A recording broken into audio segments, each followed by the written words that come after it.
大家看现在的汇率了吗？别再听那些旅游攻略说什么预算5万块游伦敦了，那都是去年的老黄历了。现在英镑对港币已经冲破了10.5的大关，对美金也稳稳站在1.35以上。如果你现在手里还拿着其他货币准备去英国，你踏进希斯罗机场的那一秒，你的购买力就已经先缩水了至少10%，这就是现实。很多人问我，英镑这么贵，现在去英国旅行还划算吗？我的答案可能会让你心跳加速，因为这不仅仅是划不划算的问题，而是一个如果你看不透规则就注定被收割，但看透了就能免费旅行甚至倒赚一笔的心理游戏。大家想一想，为什么在这种高汇率的时候，伦敦的街头反而全是亚洲面孔？为什么那些真正有钱的人反而挑这个时候去扫货？这背后其实隐藏着一个关于人性贪婪与价值差的秘密。如果你今天只是想着怎么省钱，那我劝你别看了，因为省钱永远赶不上汇率的波动。但如果你想知道如何利用这波趋势，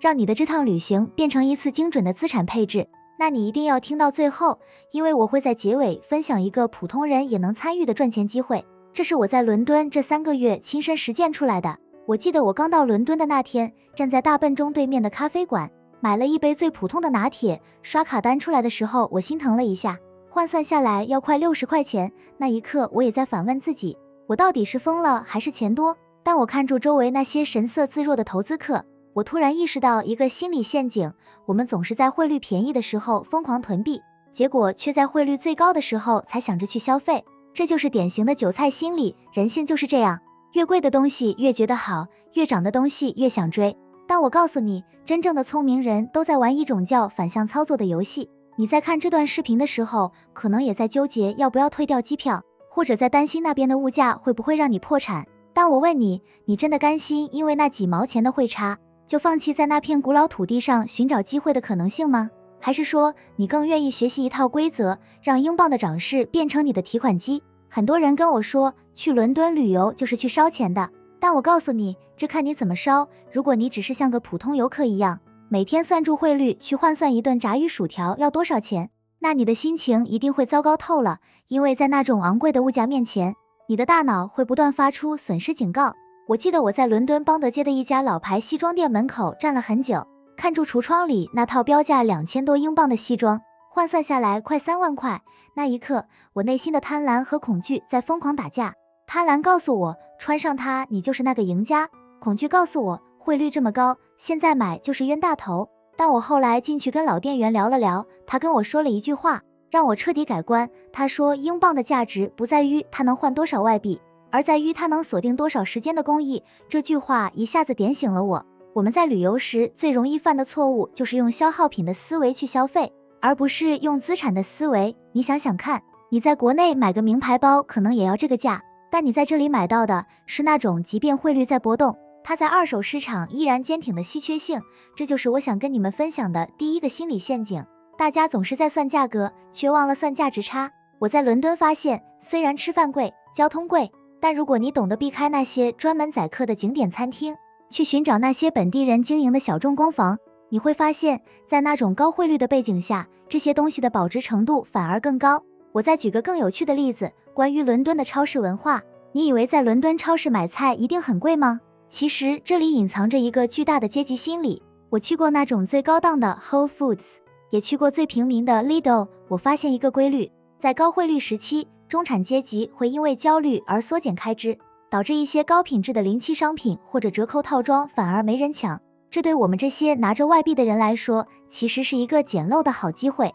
我曾在超市里看到一瓶在国内卖好几百的红酒，在那里因为促销加汇率波动后的标价调整延迟，竟然只要10几英镑。那一刻我不是在消费，我是在套利。这种心理上的爽感，远远超过了省下那几块钱的汇差。反问一下大家，你出国旅行是为了当一个精打细算的会计，还是想当一个能在混乱市场中找到宝藏的猎人？如果你每天都在为了那0.1的汇率波动而失眠，那你真的错过了伦敦最迷人的部分。而且你有没有发现，现在的社交媒体都在营造一种英国去不起的氛围，这其实就是一种典型的资讯不对称导致的群体恐慌。当别人都因为觉得贵而不敢来的时候，伦敦的那些顶级资源，那些不用排队的艺术展，那些原本一位难求的餐厅，反而向你敞开了大门。这不就是人性吗？当大家都在恐惧时，你如果能克服那点心理上的汇率痛点，你获得的服务质量是翻倍的，这难道不也是一种变相的划算吗？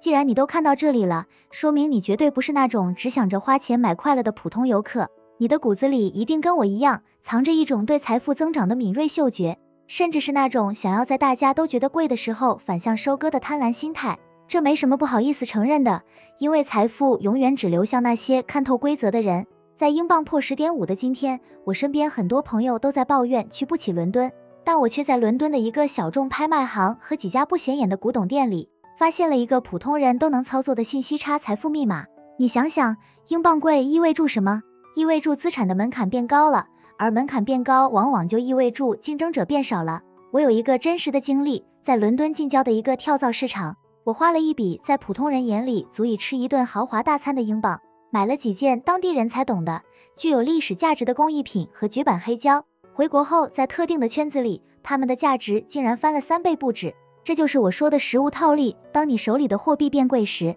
你应该去寻找那些在当地被低估，但在全球市场有着强大购买力的硬通货。很多人问我，现在去英国还能买什么？我告诉你，别再去盯着那些满大街都是的奢侈品包包了，那叫消费。真正的赚钱机会在于那些英国独有、全球稀缺的小众资产，比如某些限量版的威士忌、手工定制的银器，甚至是某些具有地标价值的艺术收藏。说到这里，我要分享一个最让你们心跳加速的赚钱机会，那就是内容与视角的2次开发。你在伦敦街头看到的每一场物价博弈，每一段因为汇率产生的心路历程，其实都是最值钱的内容资产。我这次在伦敦，一边看住昂贵的房租，一边在研究当地的租赁市场和 Airbnb 的数据。我发现了一个秘密，高汇率并没有阻挡全球的高净值人群涌向伦敦，反而让高端短租市场的需求变得更加疯狂。如果你手头有一笔闲钱，与其看住汇率跳动心惊胆战，不如去研究如何通过海外资产配置来对冲你的货币风险。